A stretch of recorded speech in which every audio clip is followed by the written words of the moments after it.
Hey everyone, Gardner here. Welcome to Warrior Wednesday Writing Reflection.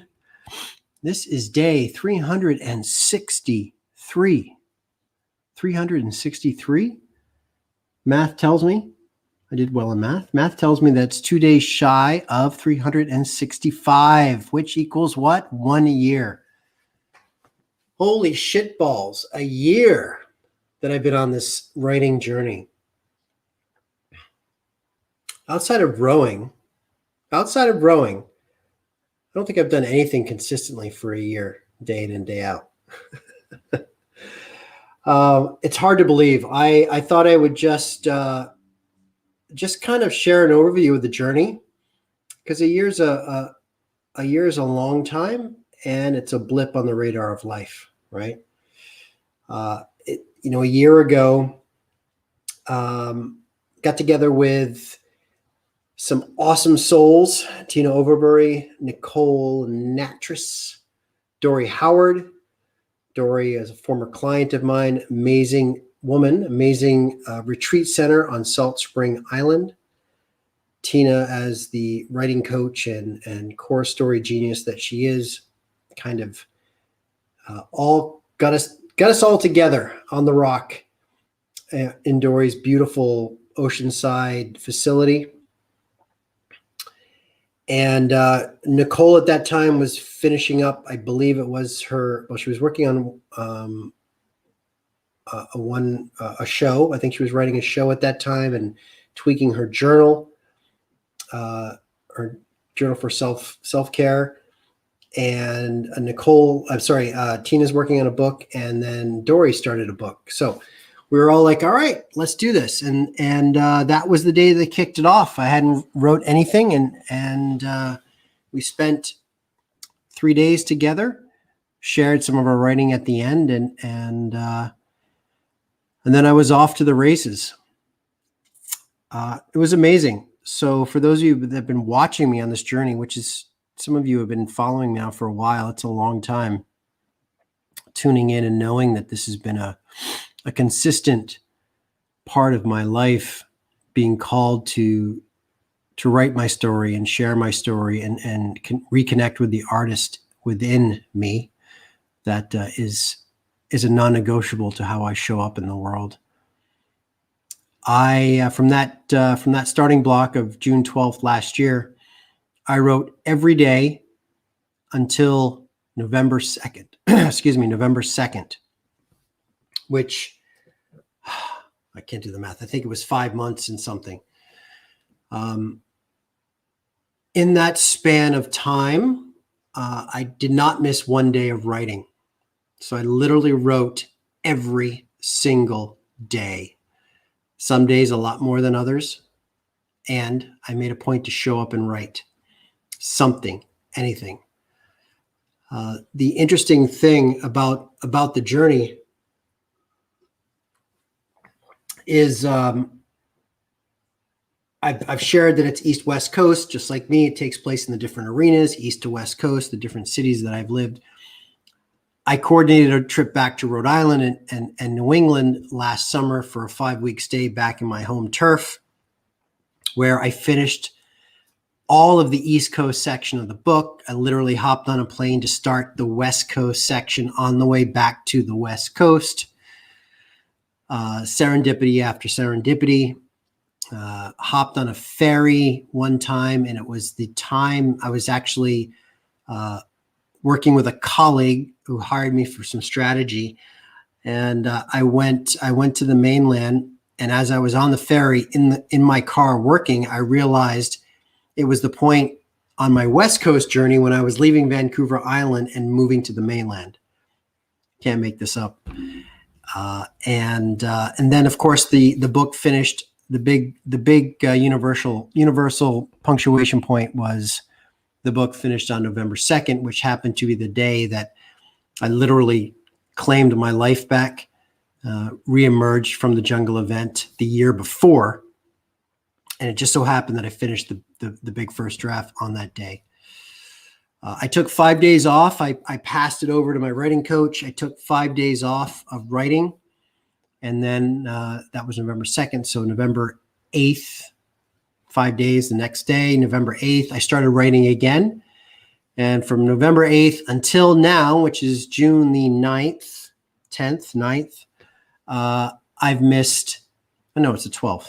I can't even do math. I said I could do math and I can't do math. From November 8th until June the 10th, 9th, whatever, 12th, whatever fucking day it is, I only missed 2 more days. I only missed 2 more days of writing. So in the span of a year, I've missed a total of 7 days, 5 of those by choice. That and a bowl of cereal doesn't make me win the lottery in life. However, it's just a testament to how all of us can show up and commit to something and see something through, especially as I've talked about with my book On This Journey. When you connect to the truth, things become effortless. Things begin to flow. The journey has been wrought with a lot of cathartic journeys back in time, a lot of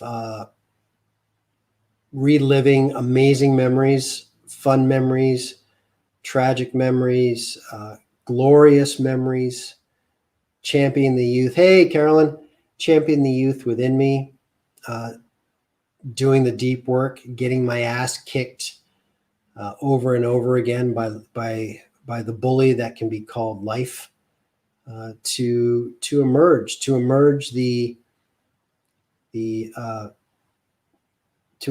reconnected to the inner child, the champion of romance, that sensory existence in all things, and really just connect to the poet inside of me. And I think that's what I love about, sorry, just adjusting this. I think that's what I love about poetry, because to me, thanks, Carolyn. There are no rules in poetry.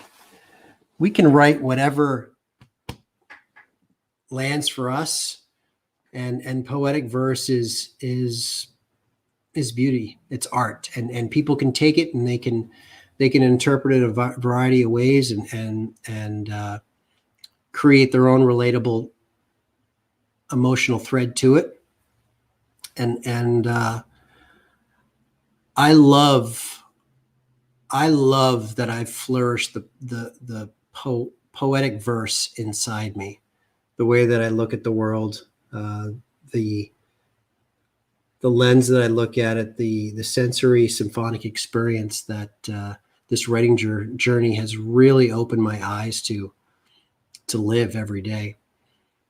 That doesn't mean I still don't have my challenging days. We all do. The point is as I've been sharing, eventually it all falls into place, and everything converges into this one beautiful highway of truth that moves us forward. And I've gone from a red bike on the streets of Sidot Drive of my youth to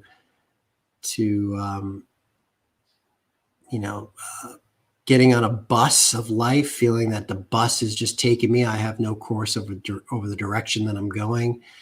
Sometimes I feel like I've been living in an armored car, or a tank for that matter, keeping myself safe, keeping everyone else out. Now it's an open road convertible, and the wind is at my back, and it's beautiful. And that's the power of writing. That is the beauty of creation. We are all artists. I believe that we all have an artistic spark within us. I've talked about this over and over. We all have the ability to be a Beethoven. We all can pen our own greatest symphony, our own ode to joy. And that's what this process has really brought to life in me. And so I'm honored to be doing something this adamantly and this passionately for a year, and the discipline that I put towards it. And I know that many of you are capable of the same thing, whether it's a book, whether it's a poem, whether it's a triathlon, whether it's a 1K run, whether it's getting to the gym, having a hard conversation with a partner, starting a business, looking at yourself in the mirror and wanting a change. We all have that power. We do. And I'm just privileged to be along for the ride, as I say. So, day 363, Conscious Warrior going all in with love. It's getting close. It's getting there. I say it every time. I mean, I'm working every day. I just told you how much. It's just it's getting there, and we're getting to the point where we're going to be passing it off for a colleague of ours to read. And a couple more months, it'll probably be the pass off to the big production, to the big publisher. So, and then the game shall really begin. So stay tuned for that. Super excited though. A lot of amazing energy happening in my life right now. So that convertible is balls to the wall, gas pedal down, and it's epic. I love it. Mad love to the courageous. Thank you all for the last year of tuning in, or at least following along. I think I started these lives.